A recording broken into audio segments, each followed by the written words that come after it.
Earlier this week, the president signed the National Defense Authorization Act. A radical new claim of presidential power. It gives the military the power to indefinitely detain American citizens suspected, not convicted, of some sort of involvement or affiliation with terrorism. A bill that allows U.S. citizens to be transported overseas to prisons and held there without charges filed. Senators John McCain and Carl Levin are looking to make America into a military state and give the president the power to be judge, jury, and executioner. When President Obama signed the NDAA, sections of the bill were opposed by key members of his administration. Many civil liberties activists believe the law is unconstitutional.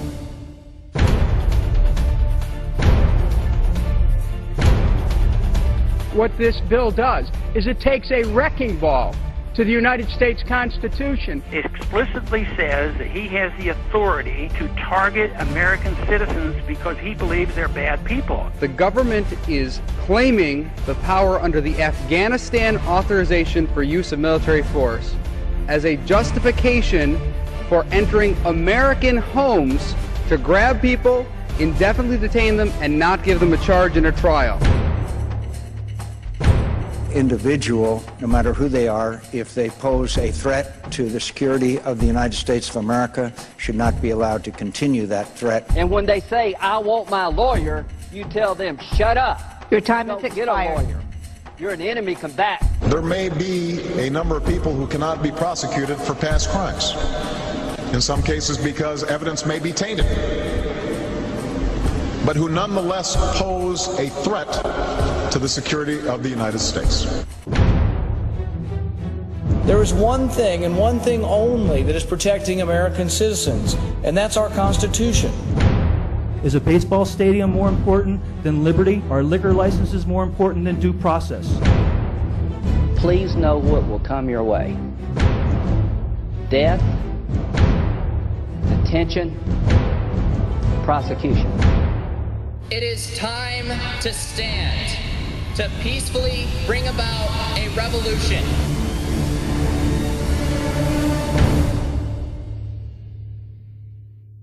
One day, somebody's going to have to say enough. As they mentioned, my name is Dan Johnson. I am the founder and national director of PANDA, People Against the NDAA. So how you guys all doing tonight? I've spoken to crowds of 20 that were louder than that. How are you guys all doing tonight? All right, awesome, awesome, awesome. So my rapid downward spiral into politics was not something I ever planned on. Politics to me, poly being many and ticks being blood-sucking creatures. and my opinion hasn't changed, by the way. But what I realized was at about 15, 16, I realized this is the only way to affect real change. You have to get involved in politics. It determines where you can go, who you can be, what you can say, what you can do, and what you pay for things. Politics affects all of that. And when I realized that, I wanted to stay out of politics till after college. And I was procrastinating homework, as most college students. And I came across a video, much like this one, on the National Defense Authorization Act of 2012. And I remember, as a homeschooled kid, I had studied Nazi Germany and Soviet Russia growing up, rise and fall of the Third Reich. I'd also studied the rise and fall of Imperial Japan during World War II.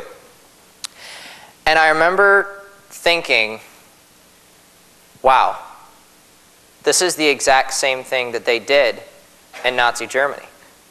See, I grew up thinking that America was the land of the free, the home of the brave.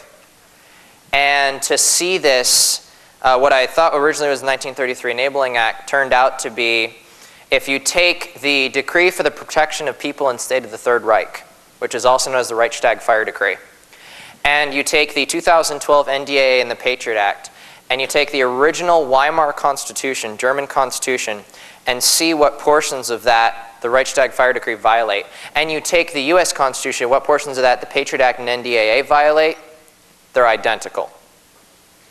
When I saw that, my roommate had to listen to me, oh my God, oh my God, oh my God, oh my God, oh my God, for a while. And eventually I picked my brain up off the floor and put it back together and said, all right, I'm gonna do a little research on this.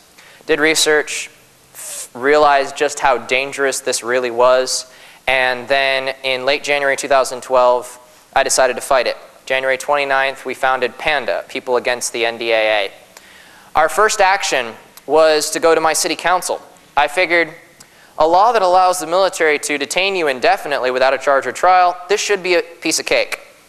So I took a group of 21 college students. We had the local newspaper cover us twice. We had local news media there. Everyone was there, ready to go. We gave a speech in front of city council, and all I asked them to do was put their name on a resolution that said, it won't happen here. We won't allow the military to do this here. We won't allow your constitutional rights to be violated here. I figured that would be easy. It wasn't. And my mayor told me, and I quote, "These students should have taken Government 160. They don't know the inner workings of our national government." My councilman told me to do something I could actually have an effect on. So I did. Today, PANDA is the largest organization in the nation fighting the NDAA. We've introduced 18 pieces of state legislation or pushed them through. We've fought in probably 20 or 30 counties all around the country, and we lead the nation in the fight against the National Defense Authorization Act of Fiscal Year 2012.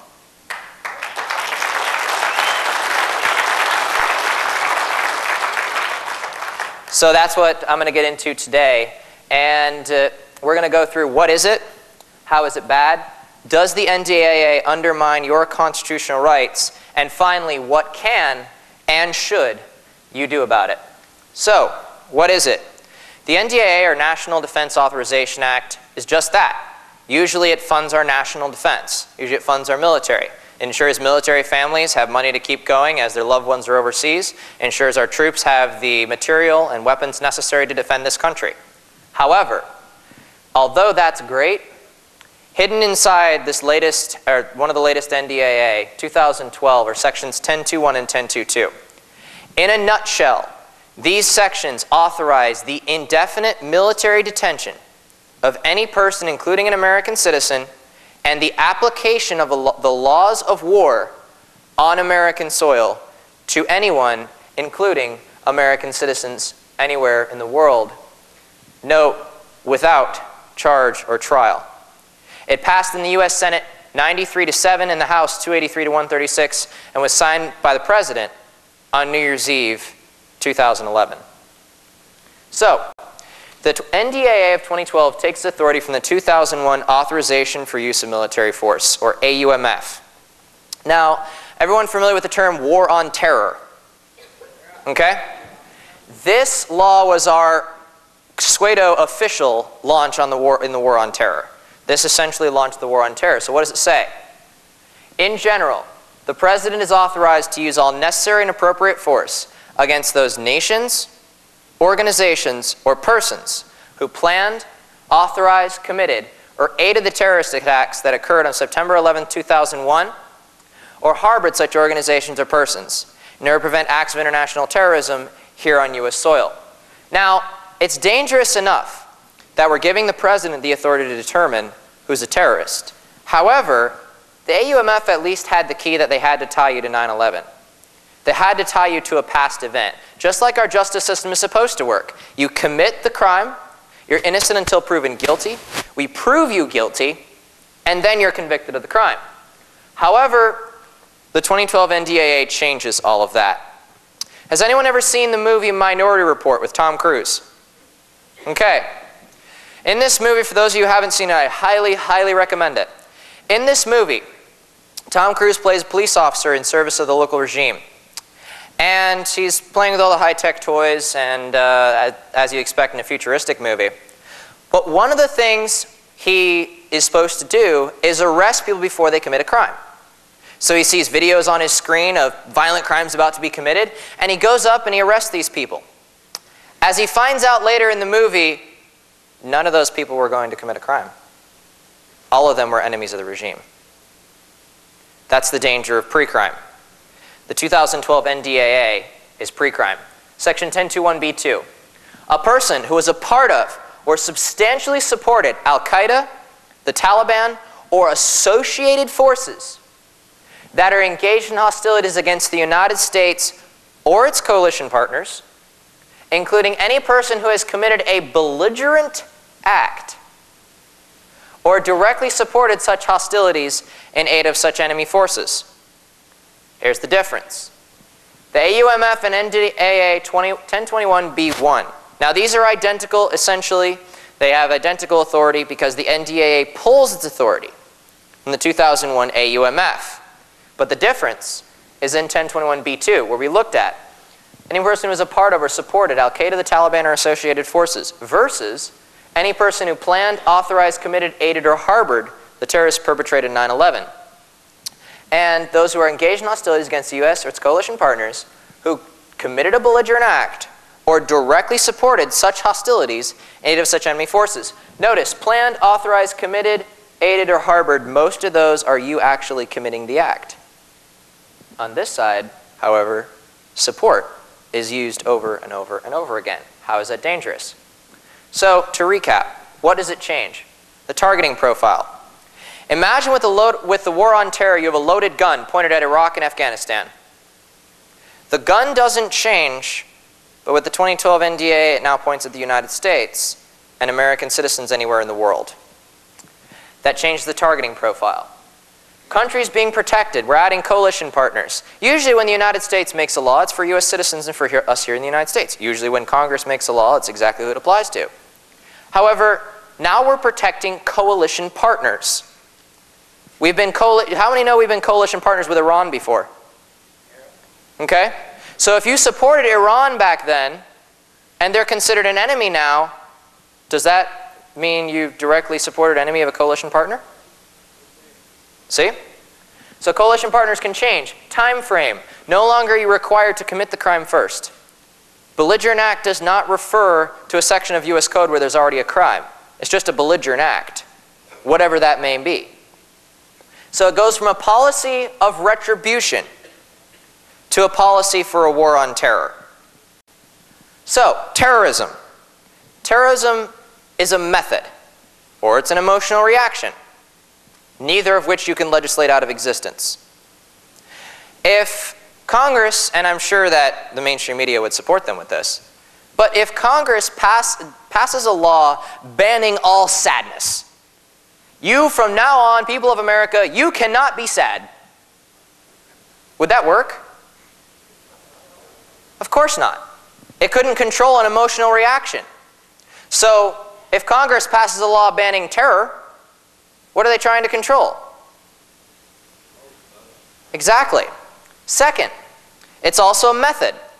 So, if Congress passes a law that says you can no longer walk through a door straight, you've got to walk through the door sideways. That is changing a method. You're still walking through the door, but you're walking through the door sideways. How many people would change their habits now, walk through the door sideways? But it'd be more efficient, of course. You could fit 4 people through the same door. However, legislating a method never works. Now, what's the danger of terrorism? You're 17,600 times more likely to be killed by heart disease than a terrorist attack. You are 12 times more likely to suffocate yourself in your sleep than die in a terrorist attack. You are 1,000 times more likely to die in a car accident than in a terrorist attack. You're 8 times more likely to be killed by a police officer than a terrorist. Now, you're more likely to get struck by lightning twice and live than die in a terrorist attack. Okay? So why are they focusing so much on terror? In 1738, exactly, control. In 1738, the British government released a list of the top 10 things they were concerned about. This is before 9/11. This is before America. In 1738, one of the top 10 things was terrorism. 30 years later, who were the terrorists? We were. The colonists. The founding fathers were the terrorists. So we've gone from going after a crime to going after a war on terror. So, how is it bad? A group of activists in the case Hedges v. Obama brought a case to the Justice Department suing the president, saying, this law could apply to American citizens. This law could apply to me. It was led by Christopher Hedges. It was joined by members of Icelandic Parliament. It was joined by several other people from both the left and the right. Gun Owners of America was an amicus in that suit. Congressman Steve Stockman was an amicus in that suit. Very big lawsuit. And they go in front of Judge Catherine Forrest of the 4th District Court of New York, And so the judge starts quizzing the government. All right, so what does this law mean? Define for me this. Define for me a belligerent act. Oh, we don't know. Huh. So she lays a scenario in front of them. If somebody writes a book, and the entire book is blank, but the beginning part of the book says, I support the political goals of the Taliban and Al-Qaeda, could that person be detained under the NDAA? The government said, we don't know. She asked again, these plaintiffs who have brought suit saying they could be detained under NDAA, could they? The government goes, well, probably not. Oh, really? Well, how about you define that for me? Well, we'd have to look at the laws of war. Okay, well, go look at the laws of war. Come back. And when they came back, they said, we don't know. The government was unable to define precisely what direct or substantial support means. Thus, an individual could run the risk of substantially supporting or directly supporting an associated force without even being aware he or she was doing so. This measure has a chilling impact on First Amendment rights. So if I were to tell you about a charity called Kind Hearts, would you have probably donated to that charity if I came up with a good cause? Maybe, here and there, some no's, some yeses. Kind Hearts has the distinction, being from the town I grew up in, Toledo, Ohio. Kind Hearts has the distinction of being one of the only charities in America to be directly funding Hamas. People who donated to Kind Hearts under the strictest interpretation of this law could be detained indefinitely by the military, even without knowing their funding was going to Hamas. That's how dangerous this is. So, to recap, the 2012 NDAA does not define terms. It's very vague. Belligerent act, associated forces, substantially supported, coalition partners are not defined in the NDAA. Let's have a little fun. What's a belligerent act? Somebody raise their hand so I can pick on them and we'll toss out some answers. Back there. Being a Tea Party member. Being a Tea Party, what else? Owning a firearm. Okay, what else? Republican. There you go. What else? Criticizing Obama. All right, so let's look at some of the ways the government defines belligerent act because they refuse to define it in this law. Who's a terrorist? Provide identification that is inconsistent or demand identity privacy. Any of you ever demanded identity privacy? In Walmart in Ohio, I was buying a pocket knife. The same ones the TSA doesn't want you to have on an aircraft. And they asked for my ID. For a pocket knife? Really? If you demand identity privacy, you're a possible terrorist. If you insist on paying with cash, who insists on paying with cash? Terrorists. If you have missing hand or fingers, what about our Purple Heart veterans? If you make racist or extreme religious statements coupled with comments that are violent or appear to condone violence.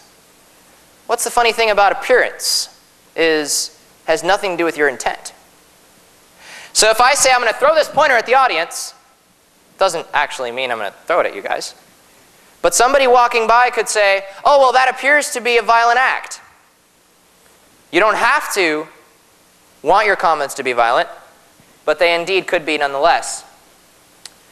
If you make suspicious comments, this is my favorite, make suspicious comments regarding anti-US, radical theology, vague or cryptic warnings that suggest or appear to endorse the use of violence in support of a cause. So let's go through this one by one. What's an anti-US comment? I like Obama. There you go. Is I love my country but I hate my government an anti-US comment? Okay. There's a MIAC report. I don't have a picture of it right here. There's a MIAC report, Missouri Information Analysis Center, released in 2009, that listed the Gadsden flag as a terrorist symbol. Okay? So, what else? Radical theology. Is Christianity a radical theology?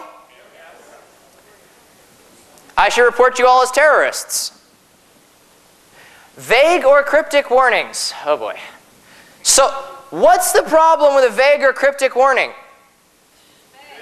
It's vague or cryptic, you're not supposed to get it. Okay? What else? This is from a Department of Homeland Security report, the START report, released 31 days after the NDAA was signed into law. Groups who are nationalistic, as opposed to universal international orientation, anti-global, suspicious of centralized federal authority, reverent of individual liberty, and believe in conspiracy theories that involve grave threat to national sovereignty and or personal liberty. Who all fits that description? All right, awesome, awesome. This is a terrorist get-together. Note a common theme in all of those.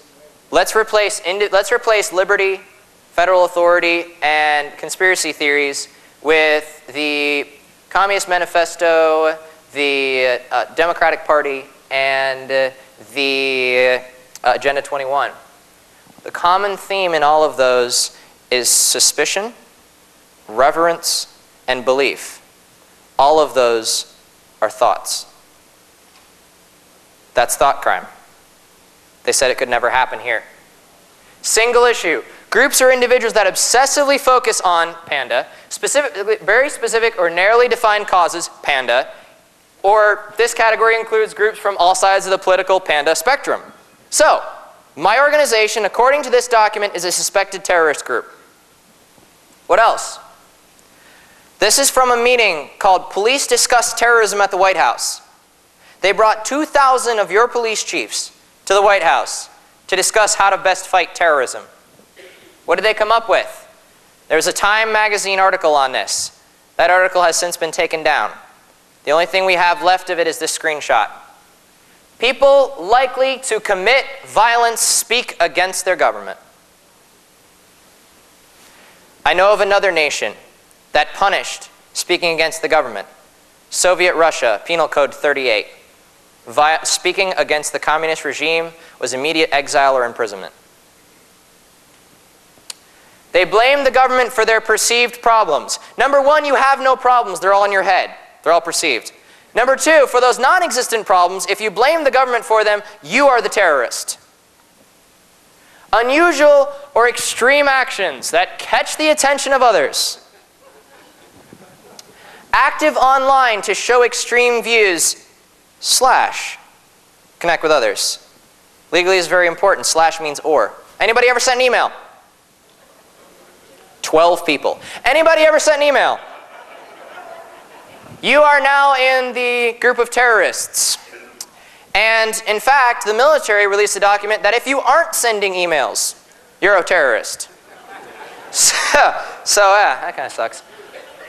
There's another document I don't have here called Challengers from the Sidelines, Understanding the Radical Right, released by the West Point Center for Counterterrorism. It lists, quote, anti-federalists, end quote, as possible terrorists. Now, the term anti-federalist is not well used in our society. There's not an anti-federalist coffee party tomorrow. There's not an anti-federalist club, usually.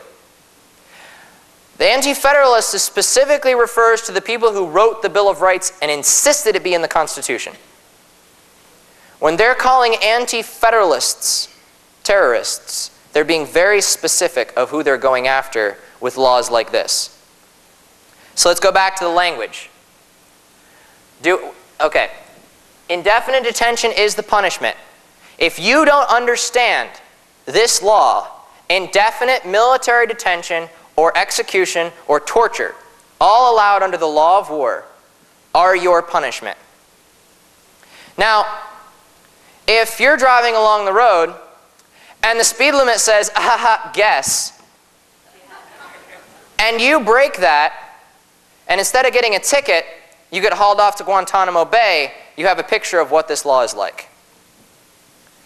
In general, except as provided in paragraph 4, the armed forces of the United States shall hold a person described in paragraph 2, which we just read, who is captured in the course of hostilities authorized by the War on Terror in military custody, pending disposition under the law of war.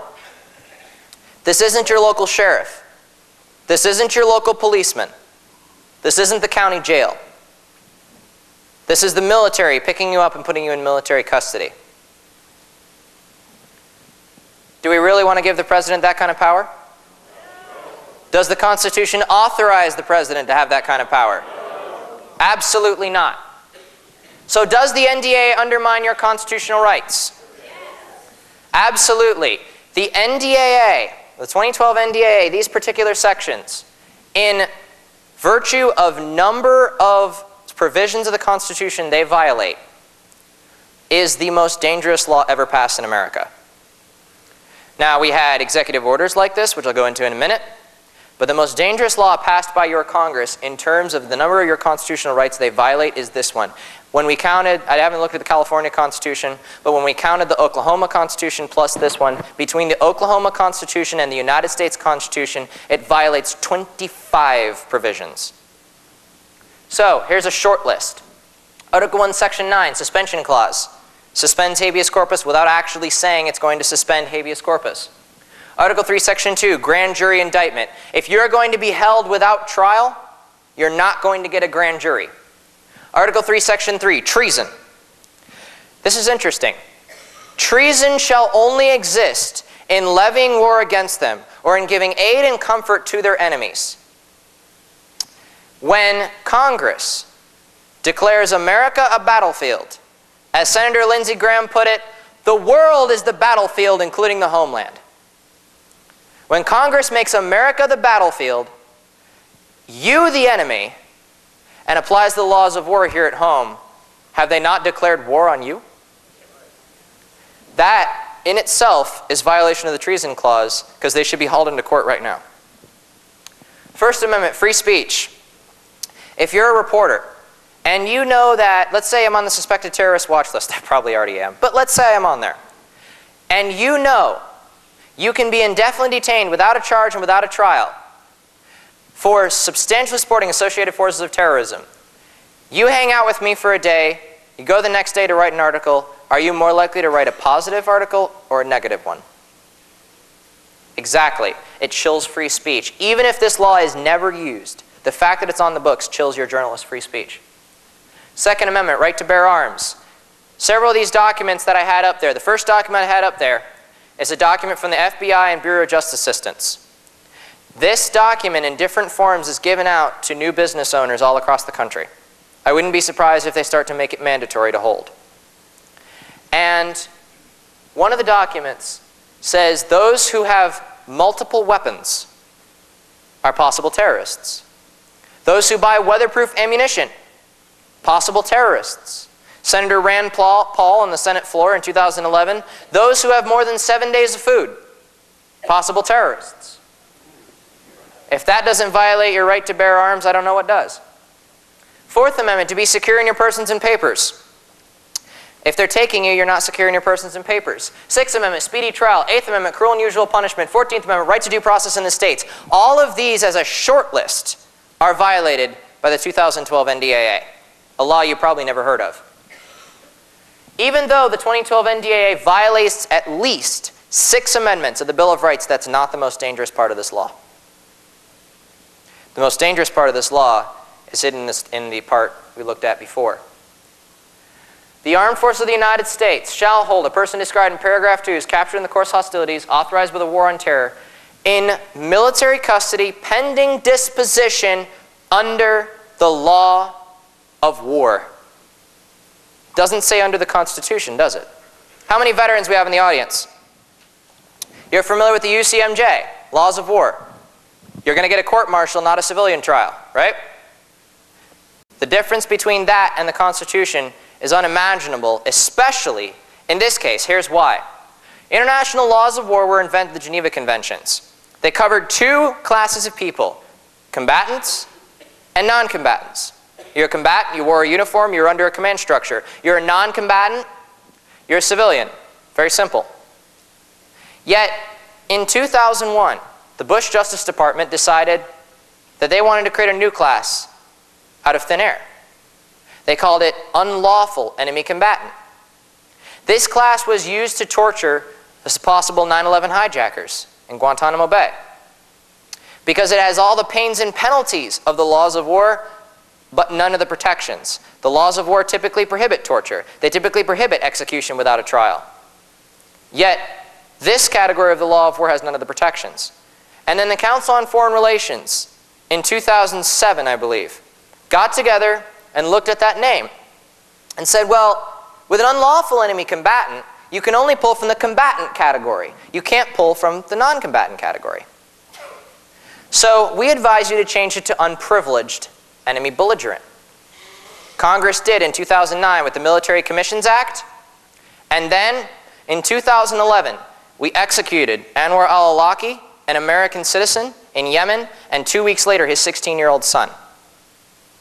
The Justice Department released a letter earlier this year saying, oh yeah, we actually killed 2 others we didn't mention. That's 4 American citizens that we know of that have been executed on foreign soil. Their justification? Attorney General Eric Holder, we all love him, right? Attorney General Eric Holder went in front of George Washington University to defend their actions. He said the reason they were able to do it was he was an unprivileged enemy belligerent under the law of war. Why do you think the term belligerent act is used in here? A category that was created to torture and used to execute now applies to any American citizen on American soil. Now, what are the last times we've enacted something like the law of war, given the military jurisdiction? The first time was Proclamation 94 under Abraham Lincoln. This proclamation, as many of you know, suspended habeas corpus. What they don't tell you, if you don't read the proclamation, is that it said any of those who are found to be disloyal to the northern government, we placed under military jurisdiction. We detained 15,000 northerners. Not southerners, northerners, and executed several of them. Now, that authority, in Ex parte Milligan, the Supreme Court said you can't do that. So we don't learn our lesson. And in 1942, February, President Franklin Delano Roosevelt issues Executive Order 9066. This executive order says nothing about detention. It never mentions military detention. It never mentions imprisonment. What it does say is the military shall be given jurisdiction over certain areas of the country. We detained 120,000 Japanese Americans, and the Supreme Court approved it. Those are the last 2 times this authority was used nationwide in this country. A more recent time and a more local time. Who's familiar with the Chris Dorner incident?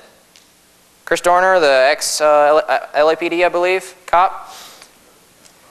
The town of Big Bear Lake, California was locked down under military control, otherwise known as martial law, and they went door to door to door to door to door, regardless of whether you were home or not home. They searched your house. What was that practice for? Watertown, Massachusetts. Boston Marathon bombing. If you watch video of Watertown, Massachusetts, according to the Atlantic Wire, Watertown, Massachusetts was not under control of law enforcement. Military was the martial law was enforced in Watertown, Massachusetts. The military was in control, supported by 3,000 law enforcement officers. And you can watch video of them pulling people out of their homes at gunpoint. You can watch them throw down reporters to the ground, search them. And you can watch them take people from Watertown and drop them off in a different city where they have no idea where they are. This is what happened under military jurisdiction in Watertown, Massachusetts. This is how dangerous it is to allow the military to have jurisdiction over American soil. In fact, who's familiar with the Posse Comitatus Act? Okay? That was put in because of the abuses of the military on American soil. Yet under NDAA, we're allowing it once again. So, according to the NDAA, what are the things that are included in the law of war? Nope, that's not all there has to be in there, but included. Detention under the law of war without trial until the end of hostilities authorized by the AUMF. Whenever your Congress passes a law that says without trial, you should be extremely concerned. Trial under Chapter 47A of Title 10, United States Code, as amended by the Military Commissions Act 2009. Essentially, trial in front of a military court. Most of the times American citizens are brought in front of military court, they were detained or executed. 3, Transfer for trial by an alternative court. Constitution says you'll be tried in the district in which you committed the crime. This says if they think they can prosecute you better in Florida, a court in Florida can charge you and try you. Transfer to custody or control of the person's country of origin, any other foreign country, or any other foreign entity. We can transfer you to whoever we want, whenever we want, wherever we want. Now, I wouldn't want to be detained by our military, but I'd rather be detained by the US military than the Pakistani military, right? These are some of the things that are allowed under the law of war. You are an unprivileged enemy belligerent. So they've taken the US Constitution, once the supreme law of the land, and essentially replaced it with the law of war at their whim. Note, in this, the requirement does not extend to American citizens. That means they're not required to detain American citizens. They can, but they're not required to. Now, who's familiar with Congress funding Al-Qaeda in Syria? We funded al-Nusra, which is a branch of Al-Qaeda in Syria. That, under the strictest definitions of NDAA, requires that we detain every congressman who voted for that. However, there's an option in there, so they don't have to. What's one of the other countries that had this system? Nazi Germany. Nazi Germany had a two-track court system. Imagine this scenario. You're a sergeant in the Nazi police forces. You pick up somebody off the street for distributing Jewish literature. You bring them in. They're brought in front of a military court and immediately sentenced to a detention camp. You go out, you find somebody who's jaywalking. You bring them in. You're about to send them to military detention camp, and your commander says, whoa, whoa, whoa, it's one of my friends. I like that guy. They get their German constitutional rights, they get off scot-free. That's a two-track court system. Selective justice. That's what we've created in the United States with the law of war and with the NDAA. So to recap, the 2012 NDAA allows the military to indefinitely detain you without a charge, without a trial, or execute you, or torture you, or send you off to a foreign country. All of these are allowed under NDAA. Essentially, if the president says he gets out of here, you have no protections of your rights under the 2012 NDAA. That's why it's so dangerous. We're enforcing the laws of war and making America a battlefield under the 2012 NDAA. So, what do these cities have in common? Albany, New York, Oxford, Massachusetts, Webster, Massachusetts. We stopped the NDAA in every single one. They all declared their city is not a battlefield. Constitutional rights will be respected here, and we will not allow the military to violate the constitutional rights of citizens of our city. That's what happened in these cities.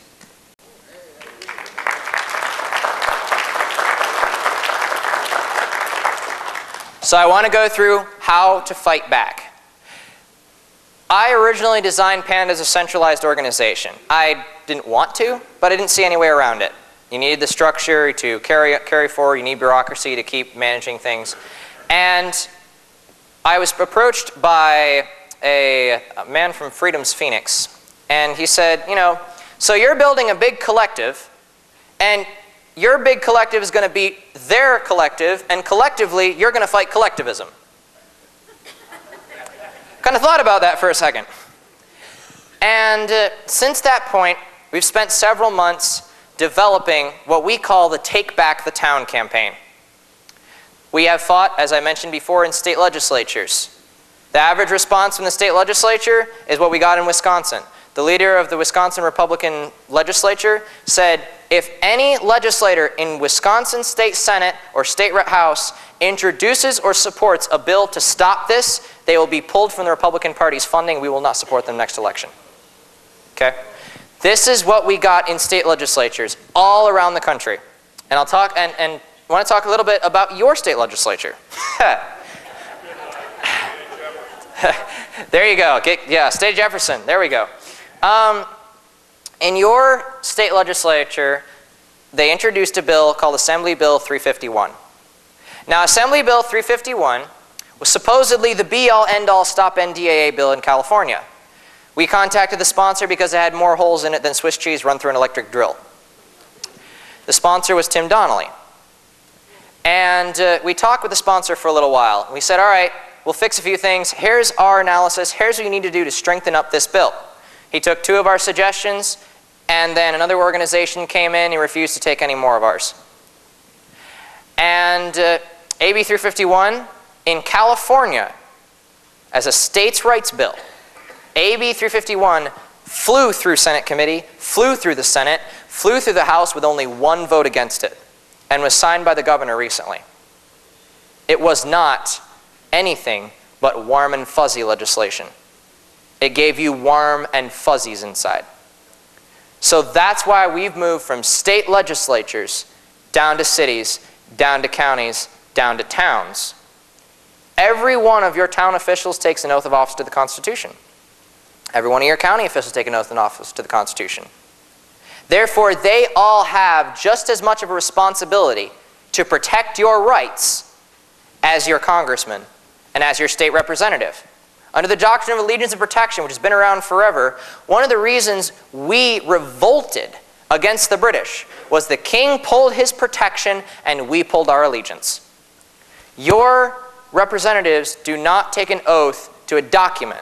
They take an oath to the rights enshrined in the protections of that document. Therefore, what we've done is we've launched the Take Back the Town campaign, which anyone, anywhere, can grab the packet we've put together and take back their town with everything in that packet. We've developed a resolution, we've developed documents, we've developed materials, developed everything someone needs to take back their town anywhere across the country, and over 100 people have signed up to say, I will take back my town, and we'll support them.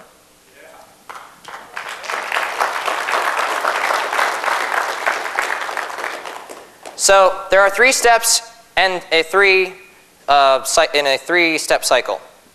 First, learn. Learn about the NDAA and learn about your local government. A lot of people don't even know how their local government works. A lot of people have no idea how many city councilmen they have, how many county commissioners they have. Yet all politics is local, and these people are most responsible for defending your rights here at home. First of all, learn about the NDAA, learn about your local government. Second of all, build. This has been an issue. Left and right have agreed on 100% we need to get rid of this. Albany, New York, our first city on October 7th, where we defeated the NDAA, is 100% Democrat. There is not a single Republican on that council. The first group to protest against the NDAA was Occupy Wall Street and Grand Central Station. The second group was a Worcester Tea Party, or Worcester Tea Party and Worcester Occupy joint protest, the first in the nation in Massachusetts. This has been an issue both the left and the right have agreed on. ACLU thinks it's bad, Oath Keepers thinks it's bad. They agree. So we built anti-partisan coalitions all across the country, and that's the next step. Build yourself a coalition across the spectrum. And finally, act. Stand in front of your county commission, stand in front of your city council, or meet with your county commissioner or your city councilman, and talk to them about the dangers of NDAA and what they can do to stand up. Now, what that does is you're pushing your county commission, city council to do the first step, which is introduce and pass a resolution removing plausible deniability of your elected officials. This is unconstitutional. Your elected officials take an oath of the Constitution. If they can say they don't know it's unconstitutional, you can't sue them, or you can't get them in court for it, for violating it. However, if they pass a resolution saying it's unconstitutional to enforce the laws of war in our city is not a battlefield, you instantly have a tool to say, you knew it was unconstitutional, you knew it was violating your oath, you knew it was violating your duty to protect me as a citizen, and you can bring them into court and punish them for that. Secondly, take that resolution to your police department or your sheriff department and say, now this resolution has been passed. You're not just an average citizen now going up to your police department. You're not just an average citizen now going up to your sheriff's department. You are someone with a resolution backing you up saying the Constitution applies and the laws of war does not. And you go to your sheriff and you go to your police department and you say, this is what we need to do, enforce this. And finally, we set up the first in the nation in Oxford, Massachusetts. We set up a rapid response team of citizens that all they do is they're average citizens, just like yourselves, going around, even above average citizens, all around, and do what they generally do in their life, but they watch the government and they watch and see, okay, well, you know, Joe had the FBI raid his house yesterday and he's not there. Could that be a detention under NDAA? Let's contact our local police and see if we can get the warrant. They refuse to get him the warrant. You want to scare the pants off your elected officials? Have 150 people show at their next city council meeting, demanding to know why they violated their oath. That's how you scare the pants off your elected officials. And so, don't trust politicians. Don't trust law enforcement. They need you to keep their feet to the fire in order to continue to defend your rights and continue to defend the Constitution.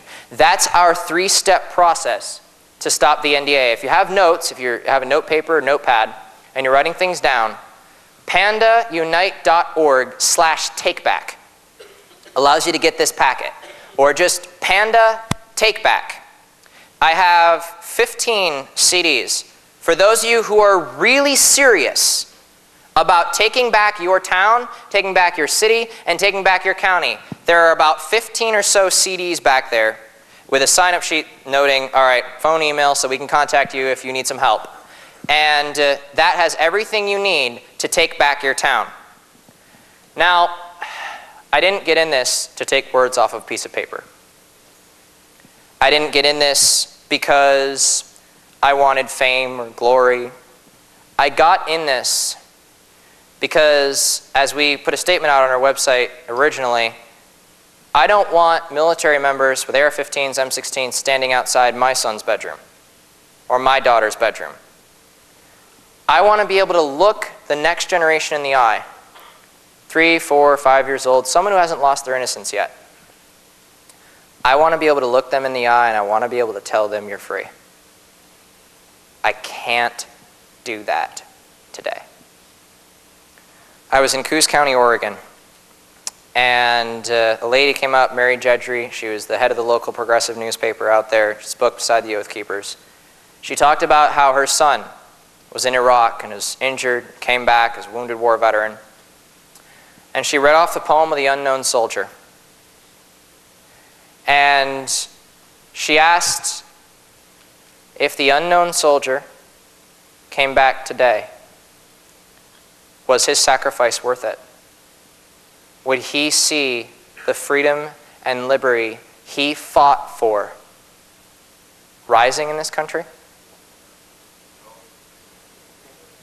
I don't think so. And so that's why I think it's our duty to stand up. It's our duty to take action. It's our duty, especially the veterans who took an oath to the Constitution, to defend against all enemies, both foreign and domestic. The reason, I'm sure you're all Second Amendment folk, the reason the Second Amendment was put in place was for protection of a free state from tyranny, not protection from a burglar breaking in your window.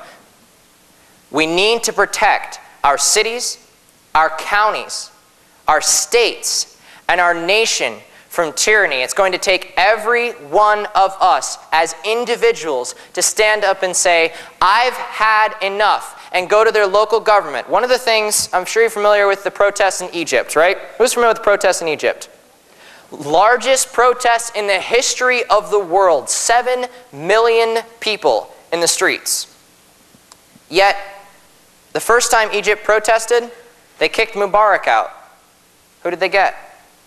Mohamed Morsi. The second time they protested, they kicked Mohamed Morsi out. Who did they get? Another brutal military dictator. They continue to go to the top and try to knock out the top. They continue to impeach their president to try to knock out the top. You have to understand, government corruption is like a pyramid.